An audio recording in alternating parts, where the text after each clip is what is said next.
Bonjour mes petits chats avec un S comme le chat de l'aiguille. Aujourd'hui, nous allons aborder tous les types de zip et faire reculer l'angoisse face à cette épreuve. Mais avant de commencer, si vous ne me connaissez pas, je suis spécialisée en confection sur mesure floue et tailleur, ainsi que prof de couture à domicile depuis pas mal de temps. Et j'ai même accompagné plusieurs élèves en dernière année d'école de mode. Et au fait mes petits chats, restez bien jusqu'à la fin de la vidéo, j'ai un petit cadeau pour vous. Et oui, à la fin de cette vidéo, je vous offre un e-book qui va vous apprendre la vraie méthode de prise de mesure afin de réaliser vos tenues parfaitement sur mesure, que ce soit les vôtres ou celles de vos proches ou moins proches, bref. Et en plus, je vous offre la possibilité d'obtenir un code promo de moins 50% sur mes e-books de modélisme, le buste de base et le pantalon de base, car c'est par là que tout commence, pour ensuite apporter les modifications qui construiront vos modèles uniques.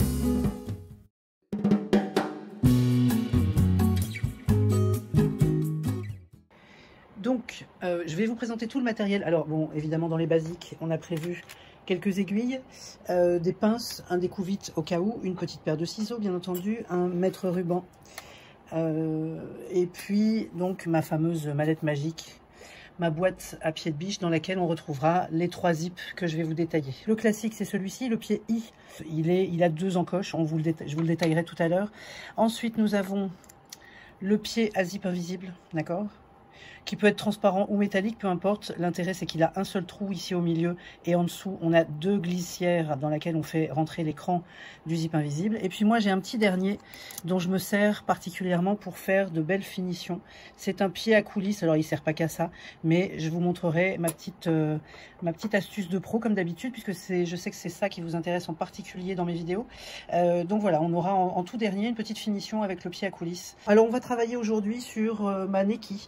Je vous détaillerai ce qu'elle a de très intéressant, cette machine, pour un rapport qualité-prix qui est vraiment fantastique. Elle est beaucoup plus performante que les machines mécaniques standards, et en plus elle a un gros avantage, vous voyez ici, c'est qu'elle a, elle au moins, un boîtier horizontal qui est beaucoup plus facile à enfiler et qui nous permet d'avoir un petit coup d'œil sur le contenu de notre canette pour voir si on est bientôt en panne ou pas. Mais sinon, mis à part ça, elle a vraiment des réglages de mécanique standard. Pourquoi je l'ai acheté alors que j'ai déjà une grosse browser qui est très performante? Parce que j'ai ni la place ni le budget pour acheter une piqueuse plate, mais que celle-ci, c'est le bon compromis entre les deux puisqu'elle est assez puissante et qu'elle est capable de passer des grosses épaisseurs. Voilà, ça c'est le petit point matériel. Je vous mettrai certainement en description un lien vers cette machine qui est vraiment merveilleuse. Et donc le thème du jour, comme je vous le disais en introduction, c'est les zips. Alors vous voyez, je vous ai sorti tout un assortiment de zips. Alors je ne sais pas si pour celles qui cousent depuis longtemps, est-ce que vous vous souvenez qu'il y a quelques années, on avait des jeans taille très basse et on avait des zips de 5, 6 cm, 7 cm. Donc il m'en reste pas mal. Alors de temps en temps, je m'en sers pour faire des portefeuilles, des porte-monnaies. Quand je fais de temps en temps, je fais des petits accessoires. Et voilà, du coup, je liquide un peu mon stock de petits micro-zips. Vous avez reconnu ma beauté absolue. Je suis en train d'écrire le tuto pour le montage de cette petite merveille. Donc patientez encore quelques instants, il va bientôt sortir. Je vous ai sorti donc un petit échantillon de zip. On va détailler ensemble l'utilisation qu'on en fait. Alors ici, on a du zipomètre. On a même du zip en rouleau. Et on a même cette petite merveille que j'ai découverte il n'y a pas très longtemps. Je me demande si c'est pas chez Rascol que j'ai trouvé ça. Avec des petits curseurs cœur. C'est trop mignon. Voilà. Et puis, on a tout un stock de zip invisibles de toutes les couleurs. Et ça nous permettra de faire des démonstrations. Et puis alors, vous allez vous demander pourquoi. Mais ça sera ma surprise un petit peu plus tard. Je vous ai sorti ma boîte de passepoil. On va travailler sur une chute de rideau. Comme je vous le dis à chaque vidéo, ici, on n'est pas là pour réaliser un ouvrage de A à Z. C'est pas des tutos pour apprendre à faire une jupe, une robe, ni quoi que ce soit. C'est simplement, et c'est ce qui vous plaît, j'ai l'impression, c'est ce que vous me dites en commentaire à chaque fois. Ici, on est là pour vous apprendre les astuces de pro sur des points très techniques en couture, des points qui vous font galérer régulièrement et qui sont expliqués beaucoup trop vite dans les vidéos tutos. Bon, donc on y va? Allez, c'est parti. Alors, on va commencer par installer le matériel nécessaire sur la machine. Donc comme on va travailler sur un mélange lin, coton, viscose, je ne sais pas exactement, voilà, bon, il est pas très fin mais pas très épais non plus. On va prendre une aiguille standard universelle 90 qu'on va installer tout de suite sur la machine. Pour rappel, quand vous installez votre aiguille, il faut toujours que la main gauche pousse vers le haut pour que votre aiguille soit en butée. Hein, parce que si elle est légèrement descendue de sa butée, elle risque de taper à l'intérieur du boîtier de canette. Ça, je vous l'explique dans cette vidéo sur l'enfilage et puis cette autre vidéo sur le nettoyage de la machine. Donc maintenant qu'on a installé l'aiguille, on va installer, alors je vous ai choisi exprès pour cette vidéo, un fil qui ne me sert quasiment jamais, que j'avais acheté il y a quelques années pour faire des retouches sur un maillot de bain orange fluo. J'avais trouvé exactement la bonne couleur, c'est un fil polyester, on va dire entre orange et rose fluo. Comme ça, ça fera un fil très contrastant et au moins on verra notre travail. Donc, nous allons installer. Et puis en canette, je vous ai prévu un fil jaune. Comme ça, on reconnaîtra bien, quand je vous montrerai les résultats, le fil de canette du fil de bobine. D'accord? Alors, hop, pour rappel, on bloque sa canette pour l'empêcher de tourner quand on l'installe, de manière à bien rentrer dans la pince de tension. Ça, cette astuce-là, vous la retrouverez dans cette vidéo. N'hésitez pas à la consulter autant que nécessaire, parce que ça va vous rendre bien des services. Alors, je vais vous présenter donc ce fameux pied. Quand on utilise ce pied, il y a un gros warning à inscrire dans votre tête. C'est qu'il faut impérativement que l'aiguille soit au milieu, l'aiguille de votre machine. Pourquoi? Parce que quel que soit l'endroit où vous vous accrochez, à gauche, à droite, pour piquer dans l'encoche de gauche ou dans l'encoche de droite, si votre aiguille n'est pas au milieu, je vais vous montrer ce que ça va donner, comme ça au moins la preuve par l'erreur, vous verrez bien pourquoi il est impératif qu'elle soit au milieu, votre aiguille. Si vous avez la possibilité de le régler sur votre machine, c'est ce qu'il faut faire, aiguille au milieu. Donc on va installer notre... alors on va pas l'installer tout de suite parce que je vous ferai des présentations plus détaillées dans un instant. On va juste faire l'enfilage de notre machine. Hop. Donc quand on fait l'enfilage, bien sûr, je le répète à chaque fois, mais il faut absolument être au point mort de la machine. Alors celle-ci, elle a un enfileur semi-automatique. Tac. Hop. Voilà ma petite boucle. Zip. On est prêt. On est prêt. Donc on va prendre un zip n'importe lequel pour démarrer. Ça c'est un zip à maille métallique. On va faire un petit peu de vocabulaire et puis je vais vous montrer une première petite astuce. Quand on achète un zip dans le commerce, en général, on a une étiquette comme ça avec une agrafe. D'accord? Donc il faut enlever l'agrafe. On va pas l'enlever avec ses ongles, on va pas bousiller ses ongles, on en a besoin, c'est nos outils de travail, donc on serait sympa de les laisser tranquilles. Ce qu'on va faire, c'est qu'on va prendre par exemple ma fameuse fourchette à escargot que vous retrouvez en star dans cette vidéo au chapitre des insolites. Vous allez rentrer une des fourches de la fourchette à escargot et vous allez faire levier comme ceci, d'un côté puis de l'autre, de manière à extraire. Sinon, il y a des autographes au rayon bureautique, matériel de bureau. Hein. Bon, si vous voulez pas aller chercher un autographe, et ben vous avez toujours... Celle-ci, elle va nous servir également pour poser les zips. Donc c'est pour ça que je l'ai toujours dans mon matériel de couture et que je m'en sers également pour enlever les agrafes sur les zips neufs. Donc nous allons...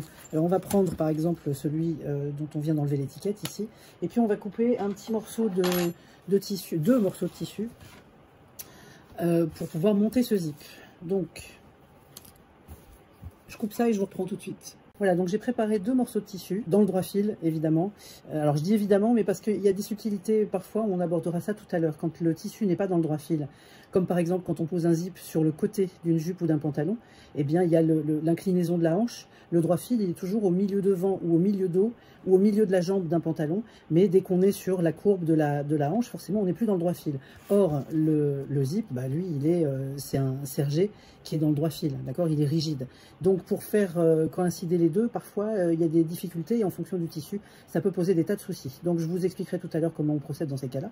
Là, dans un premier temps, en plus avec cette chute de rideau, on voit bien la trame, le tissage, donc on voit bien que le droit fil est ici, d'accord, enfin ou là, peu importe, en tout cas c'est stable dans les deux sens, d'accord, donc on n'aura pas de souci d'élasticité du tissu.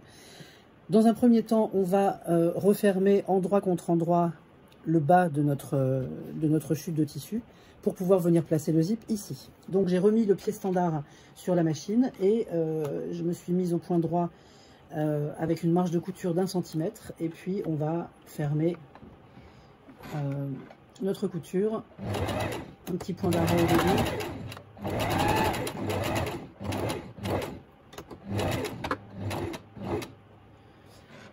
là. Hop, on se remet toujours au point mort, hein, bien sûr, avant de tirer ses fils. Ça évite de tout casser, d'avoir de la résistance. Ça, je vous l'explique dans cette vidéo. Hop.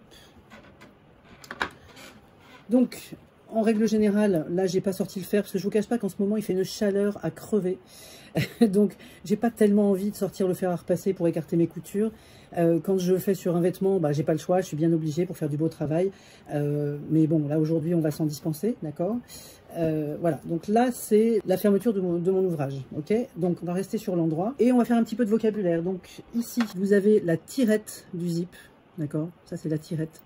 Ça, c'est le curseur, ce gros bazar qui va et qui vient de haut en bas sur l'écran. Ça, c'est l'écran du zip. Et ça, c'est les pattes de zip qui sont donc généralement en sergé de coton, polyester. Enfin bon. Donc, la patte de droite, la patte de gauche. Et puis, ça, c'est un stop. D'accord? C'est le stop inférieur. Ici, on a les stops supérieurs puisque à cet endroit-là, le zip se sépare, donc on a un stop de chaque côté. Voilà, c'est toujours important de se mettre d'accord sur le vocabulaire. C'est comme quand on parle une langue étrangère, si on n'est pas d'accord sur les mots, on n'arrive pas à se comprendre. Alors, notre zip en version finie, il va se terminer de cette manière. On va avoir un côté, on va avoir une partie ici et l'autre partie ici. D'accord? Je ne vous le mets pas en entier parce que là, c'est pas tout à fait la vraie position finale qu'aura mon zip. Donc voilà, c'est juste pour vous montrer. Et du coup, ça veut dire que cette patte-là va se retrouver du côté gauche. Donc quand on l'inverse pour la mettre endroit contre endroit, tout ça c'est pour vous dire, quand on est un peu paumé, comment on fait pour s'y retrouver, pour savoir dans quel sens poser notre zip. Et bien tout simplement, endroit contre endroit, bord franc aligné, c'est des phrases à connaître par cœur. D'accord? Donc on va se positionner ici, nos bords sont bien alignés l'un sur l'autre. Et j'ai bien l'endroit de mon zip contre l'endroit de mon tissu. Ici en haut, en position supérieure, imaginons qu'on est en train de faire un pantalon par exemple. Alors, une braguette, ça se monte pas comme ça, mais peu importe. Ici, on va peut-être avoir besoin du centimètre de couture de la ceinture du pantalon. Donc, il faut bien penser à ce que le stop ici ne soit pas complètement en haut. Sinon, ma couture de ceinture, elle va tomber dans l'écran du zip. Ça va être compliqué, ça va raccourcir la longueur de zip et c'est pas du tout ce qu'on souhaite. Donc, on va ménager au moins 11 à 12 mm au-dessus du cran supérieur de manière à pouvoir monter notre ceinture. D'accord? Alors, on va pouvoir donc épingler notre zip, hop, pour pouvoir le monter.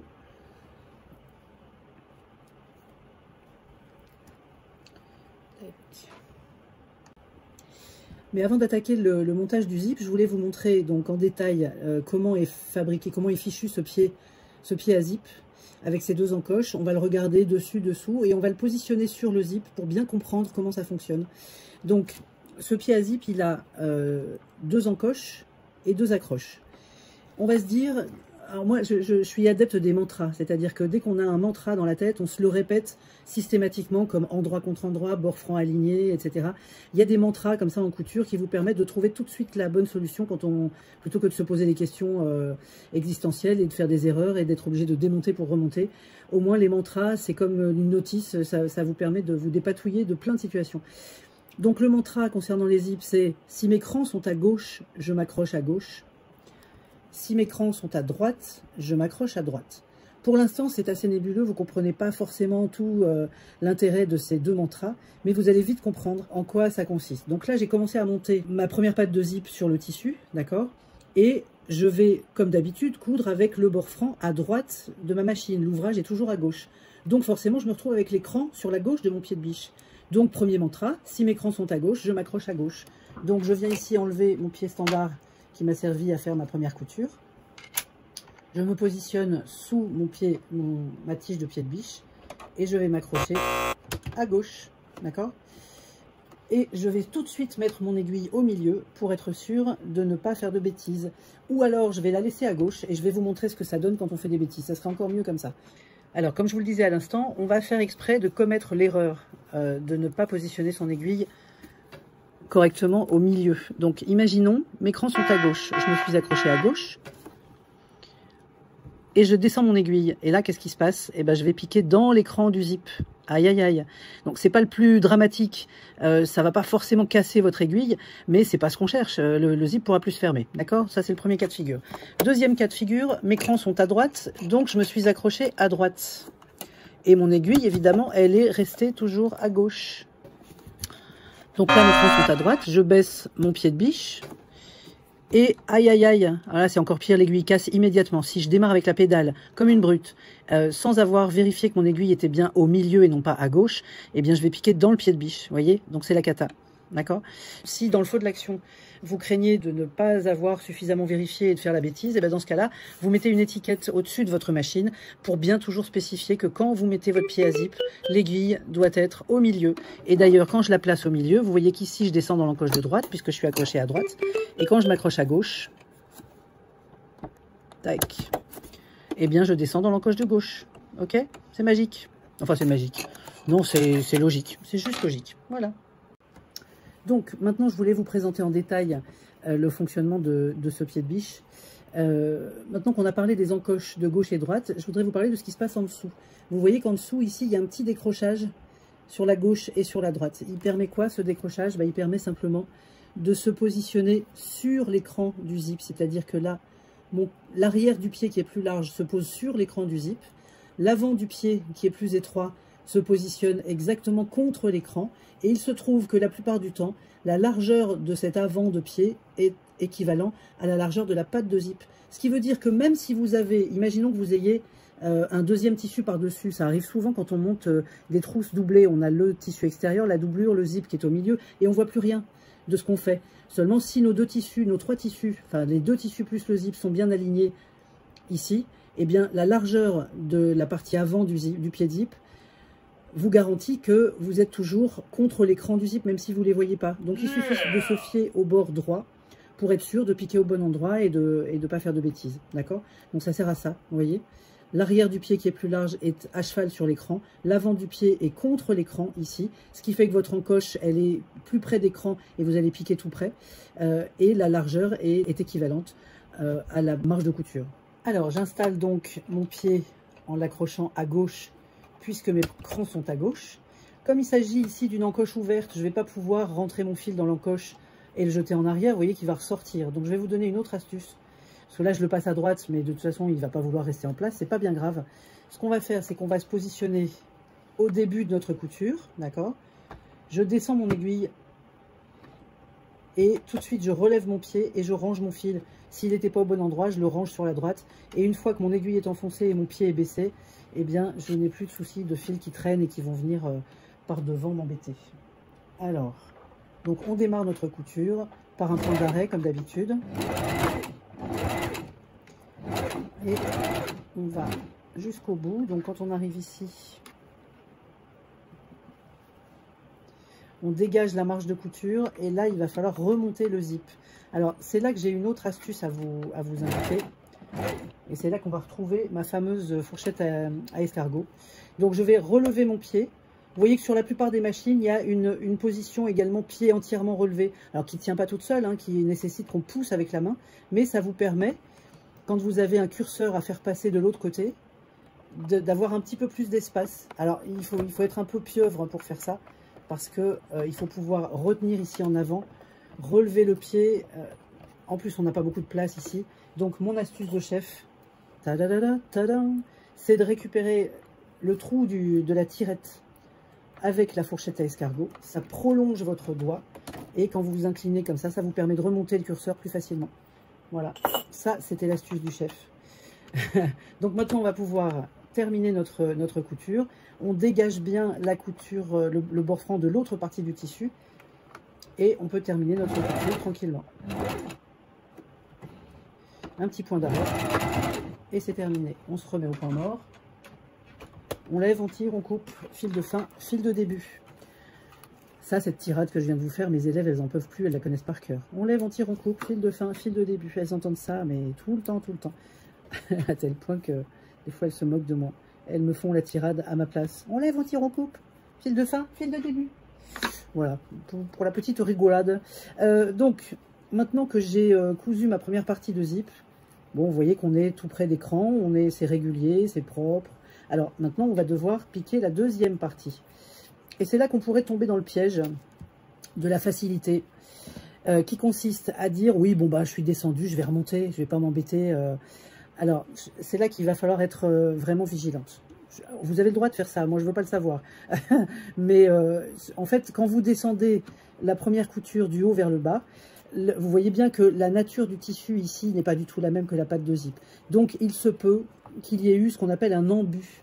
C'est-à-dire que celui-ci a tiré un petit peu plus et la valeur de tissu, comment vous dire, enfin, ça crée un embut, c'est-à-dire que le tissu se décale légèrement vers le bas. Le problème, c'est que si on remonte dans l'autre sens, ben, il va y avoir un décalage vers le bas, puis un décalage vers le haut. Vous voyez, un embut positif et un embut négatif. Et donc, ça va créer ici une espèce de bulle, un truc tout moche, là, un décalage qui fait un défaut à la fin de votre zip. Donc, c'est pour ça qu'on a une accroche à droite, une accroche à gauche, parce que on va descendre une fois avec l'écran à gauche et une fois avec l'écran à droite, du haut vers le bas. Ça, c'est obligatoire pour ne pas créer de décalage d'embut, d'accord? Voilà, donc là, vous voyez que la première partie, on l'a cousu avec l'écran à gauche. Le fil rose, c'est bien celui du dessus, d'accord? Donc, on va piquer la deuxième partie ici et on aura l'écran à droite. Ça veut dire qu'on aura notre ouvrage à droite. Alors, la plupart du temps, c'est le seul cas en couture, quasiment le seul, où on est obligé d'avoir notre ouvrage à droite au lieu de l'avoir à gauche. Et quand on a une jupe ou un pantalon, bah, on a beaucoup de volume ici qui vient se caler là-dedans.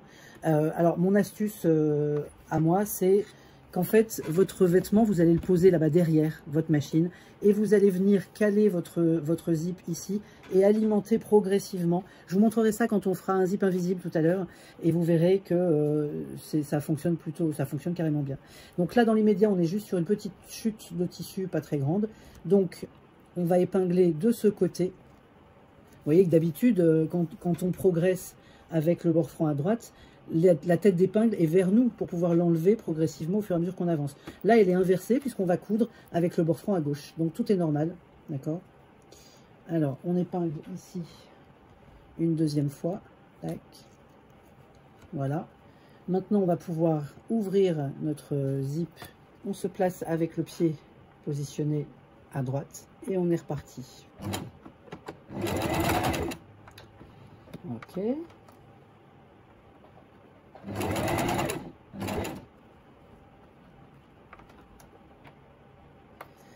Hop.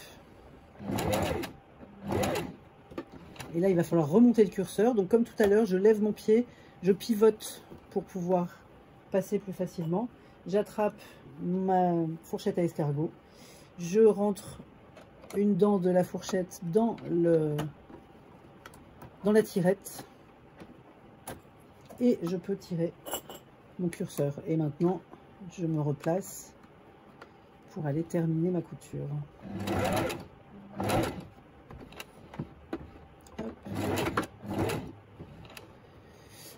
Attention, point mort, je lève, je tire, je coupe, fil de fin, fil de début. Vous allez la connaître par cœur. On va mettre une musique là-dessus, un de ces quatre.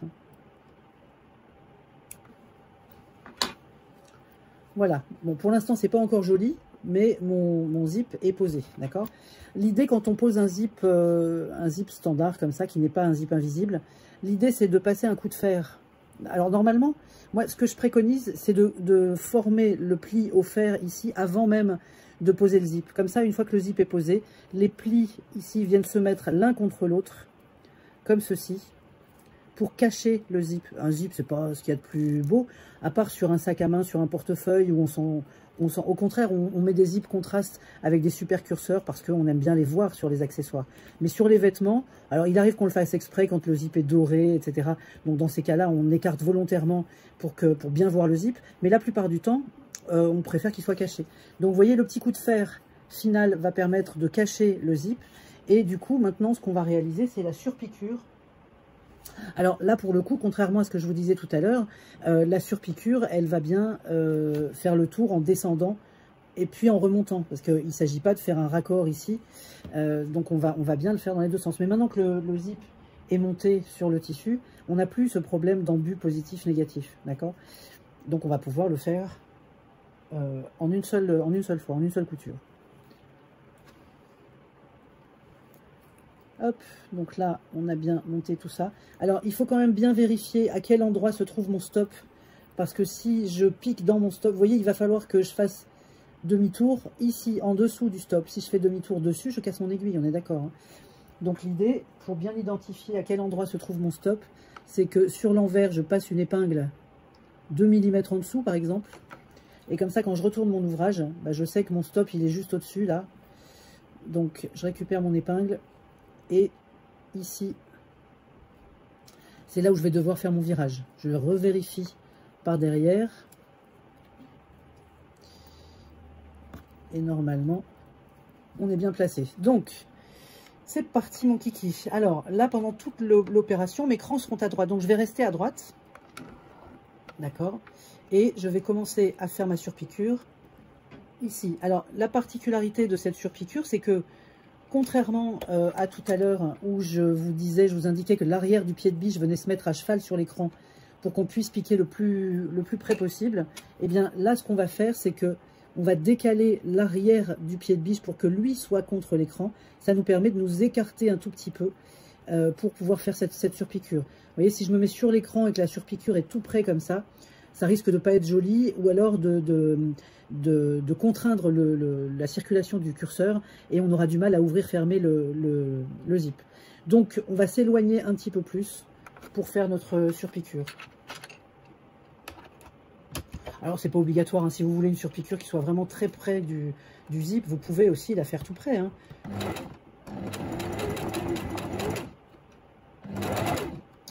Donc, je descends. Hop. Là, je vais pouvoir remonter mon curseur. Et comme je me suis un peu éloignée, alors attendez, je vais planter mon aiguille, parce que si je dois lever mon pied de biche, il faut qu'il y ait au moins l'aiguille qui soit dans le tissu, d'accord? Sinon, plus rien ne tient mon tissu. Hop. Et on y retourne. Là, j'arrive au niveau de mon virage, matérialisé par mon épingle rouge. Voilà. Je lève, je tourne.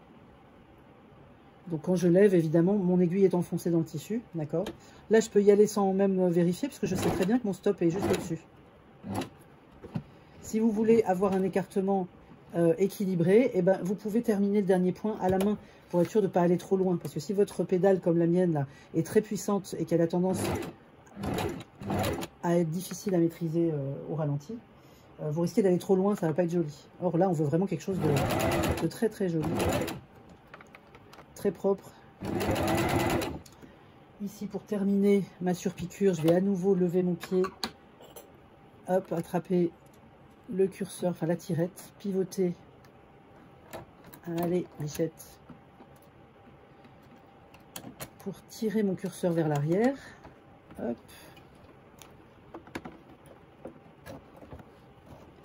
voilà, et je rebaisse et je termine ma couture. Alors vous avez vu que sur la surpiqûre, je fais pas forcément de point d'arrêt parce que quand on en est à ce moment-là, il y a de fortes chances que juste derrière on monte la ceinture. Donc sur une surpiqûre, on fait pas toujours de point d'arrêt, parfois oui, parfois non. Bon, c'est pas obligatoire. Sur une surpiqûre, il n'y aura pas forcément de traction. C'est sur la couture d'assemblage qu'il y a une traction qui peut faire sauter la couture. Bon voilà, premier petit zip. Alors, il n'est pas repassé, hein, donc il serait plus beau s'il était repassé. Mais au moins, ça vous donne le premier exemple de montage de zip. D'accord? Hop, et hop.